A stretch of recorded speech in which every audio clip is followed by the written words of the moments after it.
Prime Minister Harpo, it's my great pleasure to welcome you back to Davos. Among G7 countries, Canada has the lowest overall tax rate on new business investment. Our net debt to GDP ratio remains... Excuse me, pardon the interruption. Harpo's just announced to the gilded global 1% at a ski resort in Switzerland that Canada is open for business like a cheap bordello. Holy Toblerone! Did Harpo just take credit for the Canadian model of economic stability? He really believes Canada didn't go down the toilet in 2008 because of his firm hand on the tiller? This is one guy getting high on his own supply. Every Canadian knows that the secret of our success was keeping the Conservatives out of power for 20 years and then keeping them on a tight leash for 5 more. But through the liberal application of corporate millions, Harpo finally got himself crowned king. Now all bets are off. Harpo has seized and mastered Canada like a Toronto G20 cop. His eponymous government is striving to catch Canada up with the rest of the world's economic malaise. First, he wants to globalize us with a flood of trade deals guaranteed to destroy what decent work NAFTA left behind. Then he'll flood Asia with our sulfurous bitumen because eco-terrorists pressurized Barack out of building a tube to Texas. Then Harper's going to decimate public sector jobs to pave the way for further tax cuts.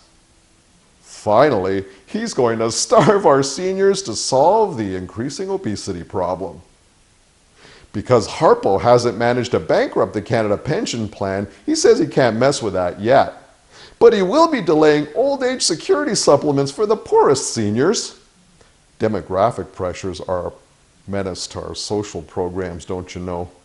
So when people actually start needing these programs, we have to stop funding them.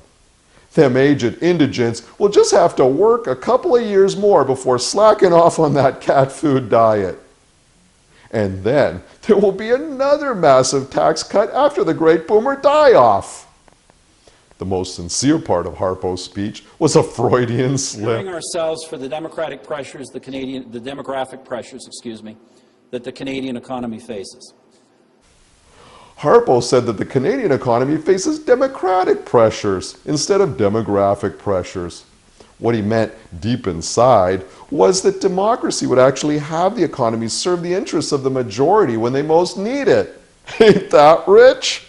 But demographic pressures would also require that corporations and the 1% pay their fair share of taxes. Harpo ain't having none of that. When social supports, or entitlements as he entitles them, face pressure, it's time to cut them. After all, old age security ain't like no bank bailout. Harpo loves to lecture Europeans for their generous social programs. Like that's what caused the Euro crisis. When he refers to the 2008 American Ponzi scheme that crashed the world economy, it was like it was a natural disaster, a torrent or an avalanche. But when a Frenchman wants a pension, it's a frivolous entitlement. It's not like when banks need a bailout, because that's like, well, tsunami relief. So Harpo read us the riot act in Switzerland. Your choice is either to work longer at Walmart or help turn the tide. I'm getting my water wings ready. In Davos, for Rabble TV, I'm Humberto da Silva, not Rex Murphy. Man, I wish I could ski.